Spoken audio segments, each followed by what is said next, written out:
Her name was Amara, and the room she sat in had learned her silence long before it learned her voice. The evening light filtered through thin curtains, casting soft gold across the worn armchair where she rested. A small table beside her held a cup of tea gone cold, forgotten, like many expectations she once tried to hold on to. They said I was running out of time, as if my life was a clock everyone else could hear ticking.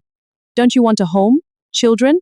The questions never really asked what she wanted. They only reminded her of what others expected. At first, she believed them. She had watched her friends walk down aisles in white dresses, smiling like they had found the missing piece of themselves. She clapped the loudest, hugged the tightest, whispered the warmest congratulations. But time, as it always does, revealed what celebration concealed. There were late-night calls filled with quiet tears, stories of compromise that felt more like surrender, homes that looked perfect from the outside but echoed with loneliness within. I thought I was the one missing out. But I was watching people disappear into lives they didn't choose. The room seemed to listen. She wasn't bitter, at least not anymore. There had been a time when doubt crept in, when she wondered if she was simply afraid, or if something was wrong with her. But sitting there now, in a home she built with her own hands and her own decisions, she felt something steadier than certainty, clarity. I didn't refuse marriage.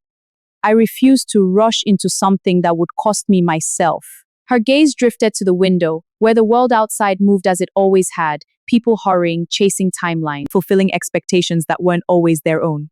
Inside, though, her world was different. It was quiet, yes, but it was hers. My life hadn't followed the script others wrote for me, but it hadn't fallen apart either. It had simply become her own story. They called me lonely, but they never asked if I felt alone. I don't. The silence that followed wasn't empty. It was full of peace, of understanding, of a life lived on her own terms. And for the first time in a long while, Amara didn't feel like she had to explain herself to anyone. Not even the echoes of voices that once filled her head. Even in its imperfection, it was still hers. Still mine.